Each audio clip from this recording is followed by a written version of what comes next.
नमस्कार मैत्रिणींनो. तर कशा आहात तुम्ही सगळ्याजणी? तर चला, आशा करते की मजेत असतील. आणि खूप दिवस झालं माझ्या व्हिडिओ येत नव्हते, कारण की माझी तब्येत बरी नसल्यामुळं व्हिडिओ एडिटिंगला खूप प्रॉब्लेम येत होते, म्हणून मी काही व्हिडिओ एडिट पण नाही केले आणि तर टाकले पण नाही. तर चला म्हणलं, आता ब्लाऊजला हातशिलाई करते, तर हातशिलाई करत करत म्हणलं चला, माझे जे अनुभव आहेत ते मैत्रिणीसोबत शेअर करते. आणि ज्या छोट्या छोट्या टिप्स आहेत, ते आपण कसं, नवीन ज्या माझ्या मैत्रिणी आहेत शिकणाऱ्या, तर त्या छोट्या छोट्या टिप्समधून शिकतात आणि ते छोट्या छोट्या टिप्स खूप महत्त्वाचे असतात. तर चला, तर आपला जो म्हणजे मेन मुद्दा आहे त्या मुद्द्याकडे वळूयात. तर काय म्हणजे, आपल्याला ब्लाऊज शिवायला घ्यायचा असतो आणि ब्लाऊज शिवायला बसल्यानंतर आपल्याला खूप कंटाळा येतो. तर कंटाळा येण्याच्या मागचे काही कारणं असतात. ते का, आपल्याला काम करण्याची तर खूप आवड असते. आवड असते तर आपण काय करतो, सगळ्यात अगोदर आपला ब्लाऊज कटिंग झाला.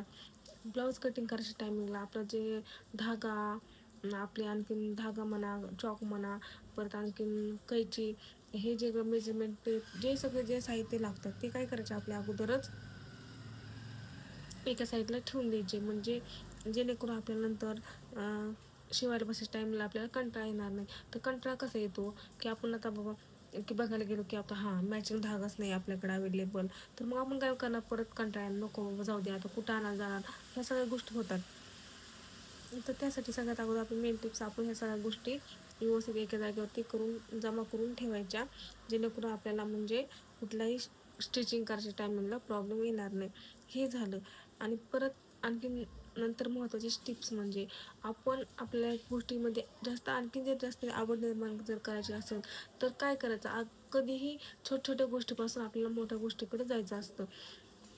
आणि ते म्हणजे कसं, तर आपल्याला कस्टमरचे ब्लाऊज आलात, एका कस्टमरचे उदाहरणार्थ 2-3 ब्लाऊज आहेत. तर 2 ब्लाऊज साधे आहेत आणि एक ब्लाऊज डिझाईनचा आहे. तो तो डिझाईनचा ब्लाऊज आपण काय करायचं, मागे ठेवायचा.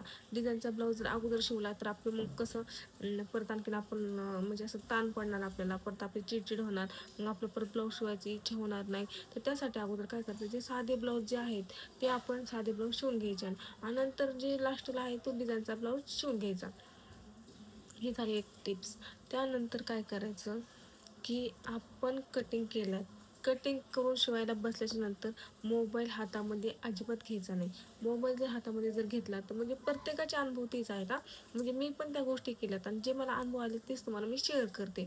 तर म्हणजे मग काय, तर आपल्याला काय होतं, आपण मोबाईल हातामध्ये घेतला की आपण प्रत्येक रील आहे, एकदा ही झाली की बाबा आता मोबाईल ठेवून देणार, थांब आता एवढीच बघते, जाऊ द्या, आपण स्वतः सांगतो नाही आणखीन बघते. प्रत्येक एक काय आलं इमोशनल काही, की आपण प्रत्येक बघत राहणार. मग अशाने काय होतं, स्क्रोल करत राहतो आपण. प्रत्येक गोष्ट स्क्रोल करत राहिलो की मग आपण जे काम करण्याची जी मानसिकता आहे, आपलं ब्रेन आहे ना तिथंच थकून जातो. मग आपला जर ब्रेन थकला तर मग आपले हातपाय पण थकून जातात, मग आपले काम करण्याची अजिबात इच्छा राहत नाही. तर ही महत्त्वाची गोष्ट. आपल्याला जर त्या दिवशी जर ब्लाऊज शिवायचे असेल, त्या दिवशी आपला मोबाईल म्हणजे कटिंग करायच्या नंतर मोबाईल जवळ घ्यायचा नाही. त्याने करून आपले काम म्हणजे काम पण आपलं पटकन होतं. आणि जे आपली कामाची आवड आहे, म्हणजे आपण मोबाईल बघत जर काम केलं तर ते आपलं काम 2 घंटे जाणार. आणि जर मोबाईल साईडला जर ठेवून जर काम केलं, मोबाईल न बघता, तर ते काम आपलं 1-1 घंट्यात होऊन जातं. हे माझे स्वतःचे अनुभव आहेत. आणि मग काय करायचं, आणि जेव्हा आपण मशीनवरती स्टिचिंगसाठी बसतो, त्या टायमिंगला मोबाईल अजिबात आपल्याजवळ ठेवायचा नाही.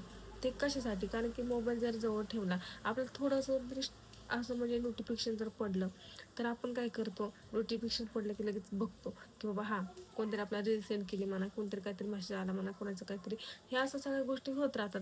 मग ह्या गोष्टीमध्ये आपलं जे काम करण्याची जी इच्छा आहे, ती काय होती, एकदम कमी होऊन जाते. आणि मग त्या ब्लाऊजला वेळ पण भरपूर जातो, म्हणजे जे स्टिच करायचं होतं त्यासाठी वेळ भरपूर जातो. आणि मग आपल्याला काय वाटतं, आपण मोबाईल बघितला, तो टाईम आपण त्यात ॲड करत नाही. पण आपलं काय वाटतं, बापरे मी आज दिवसभर झाले एकच ब्लाऊज शिवते, किंवा मग किती वेळ घातला ह्या ब्लाऊजनी, ह्या असं आपल्या मनाला वाटतं. आणि मग त्याने काय करायचं, जे आपली जी मानसिकता आहे कामाची, ती काय होते, म्हणजे खराब होऊन जाते आणि कामाची आवड पण कमी होऊन जाते. तर ह्या ज्या छोटे-छोटे टिप्स आहेत, म्हणजे कटिंग करायच्या टायमिंगला मोबाईल साईडला ठेवणं, स्टिचिंगच्या टाईमला मोबाईल साईडला ठेवणं, स्टिचिंग करता वेळेस आपला धागा, आपलं जे मेजरमेंट टेप चॉक जे आहेत ह्या छोट्या छोट्या गोष्टी आपल्या जवळ ठेवणं, म्हणजे अवेलेबल असणं. अगोदरच जर नसेल आपल्याकडं धागा म्हणा चॉक म्हणा तर तो आपण अगोदरच अवेलेबल करून ठेवणं, जेणेकरून आपलं जे कामाची आवड आहे ही आणखीन वाढत जाते. आणि म्हणजे घरी बसल्या बसल्या हा बिझनेस एक खूपच छान आहे. म्हणजे आपण मुलांना शाळेत सोडून क्लासला सोडून हे आपण घरी बसल्या बसल्या आपण 10 ते 15 हजार रुपये आरामात कमवू शकतो. तर तुम्हाला पण ह्या गोष्टीवर तुमचं काय म्हणणं आहे ते नक्की मला कमेंट करून सांगा. आणि तुम्हाला हा व्हिडिओ कसा वाटला ते पण नक्की सांगा. तर भेटूया पुढच्या व्हिडिओमध्ये. थँक्यू.